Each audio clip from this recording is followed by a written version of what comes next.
all the snaps, all the emails, all the DMs on Instagram, all the Facebook messages, the cancel Paul hashtag on Twitter.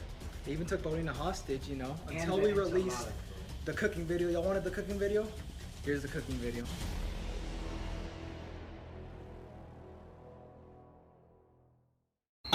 Welcome everybody.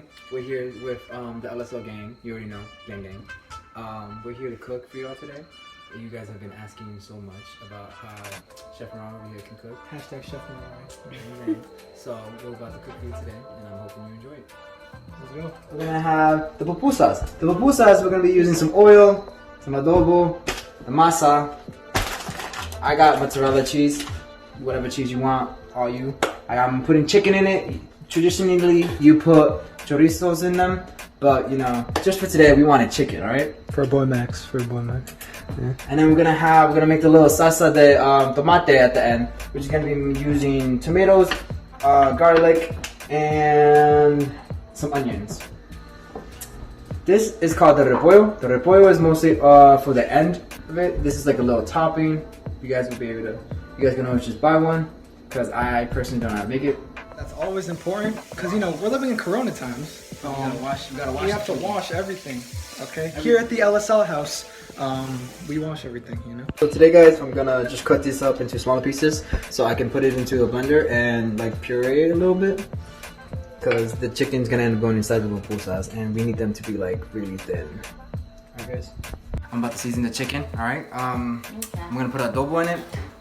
Measurements up to you. I mostly go from eye, so there's a lot of chicken, so I'm putting a pretty decent amount. And then what I'm gonna do is move it around and then put it on the skillet and cook it. I like mixing through my hands, you know, it's nice and simple. Give it flavoring, all that nice stuff. Alright guys, so right now I put the pan to cook a little bit, and so I'm gonna add a little oil so that when I put the chicken on it to cook, it's gonna come out nice. Put how much oil as you want. Yeah, I like mine a little crispy. So I just put a little bit of garlic in here, just a little bit, you know, something like, that's actually not enough to really put it in there, but I just wanted it just for a little taste, you know, a little. Mix that shit, bro. Adding the chicken in here, as you can hear the little sizzling, that's nice. I like to use my hands to cook a lot. You guys are more than welcome to use a fork or whatever you guys use to cook. I'm just not afraid of the oil and everything like that. My mom always says, if you're afraid of the oil is gonna burn you. Yeah. Yo, that's wise, bro. Oh my gosh. Yo, surprising me out here, President. Shit smells bomb. You smell that? Don't you guys wish you were here smelling this amazing chicken, bro? Like, I'm not gonna lie, this chicken sound bothering. Y'all wish you were at the LSL house, you know, but the LSL house, you know, we out here trapping. So right now I'm just basically gonna end up mixing everything right now. Alright, so I'm gonna grab the chicken, the beans, and then I'm gonna end up grabbing the cheese. Alright, and I'm gonna liquidate all that, and it's gonna be popping. This is for the beans. I'll just put that in there. That's a sofrito. This is the beans. You guys can water it down or not. I like to put it in there because it like thickens it a little bit. I'll shove all of that beans in there. Yeah, I like black beans personally. You can use whatever beans you want. The red kidney beans, the pink ones, whatever you want, man. So you mix that in there. This is gonna be like the base of the puree to help with the chicken. We finished the chicken earlier, but I like to add some of this in there. This makes it nice and thick. This is just tomato paste. Tomato sauce, whichever one you want to use. Tomato paste, tomato sauce. Either way, it just helps bring the flavor out and to just thicken it. And then you're just gonna mix it around and let it simmer.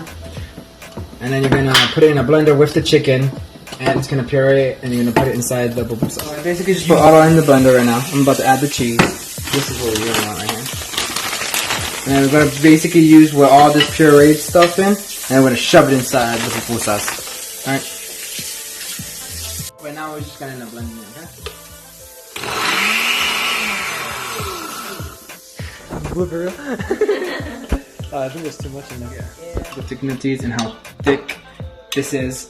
We're gonna have to do it by hand, just like in another lane.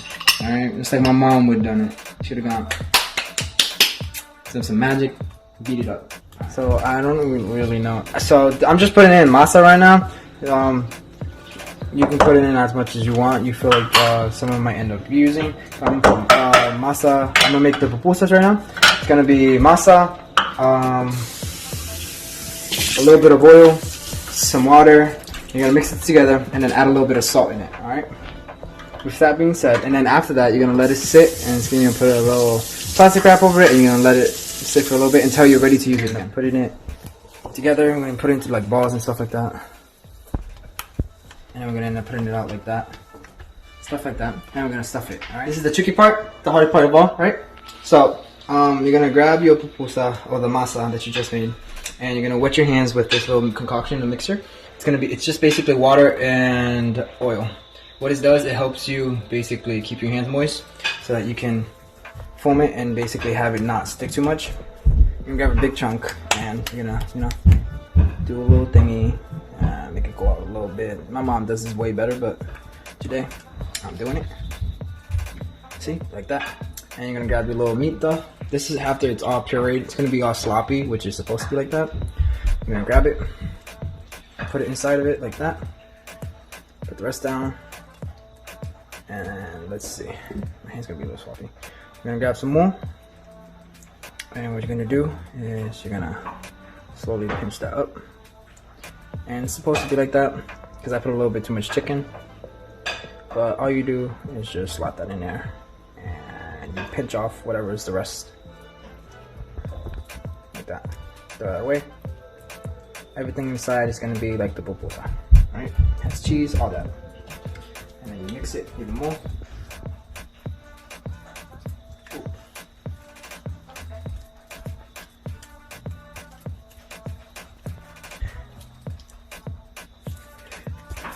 There we go.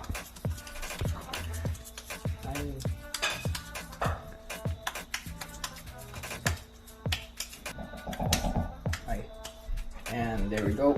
This is basically going to be the pupusa that's leaking out, so you want to just add that on top of it. Go ahead. Spread it out a little bit. This is just a smaller version of the pupusa. That's basically how it is. And you're going to go and cook that. Alright, so what we're going to do here is going to finish this up, and we're going to end up putting it on the pan, the cooking pan, right after Manuel moves. So what we do is I already placed out a few of them, and just place them here. You want the inside to cook too, as well as the outside. So you want to put it at like medium heat. And after that, you're gonna start flipping them. You're gonna wait until it gets like a little cooked on the sides, and you're gonna flip it. You want the other side to be like golden brownish too. That way, when you take it off, we're gonna present it, and I'll let you know how to do that later. And then when it starts making golden brown, it makes it easier for them to look good and delicious. So this is the final product. Boom, you got them. This is how the pupusa should be made. And then I'll show you how to present them later. Look at that, Chef Merari. Ooh.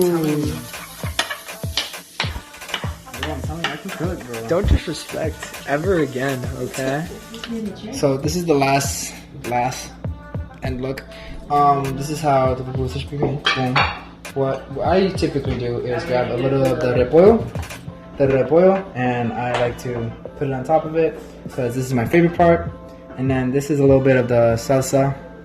The tomate, and you just pull a little bit of that on top of it, and that's basically how you make a pupusa. Thank you, and buen provecho.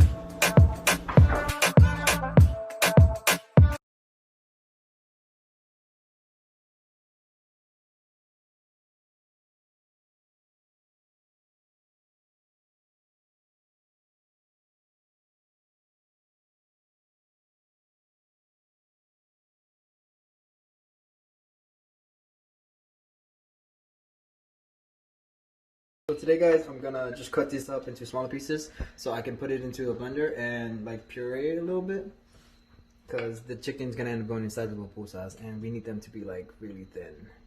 Alright, guys.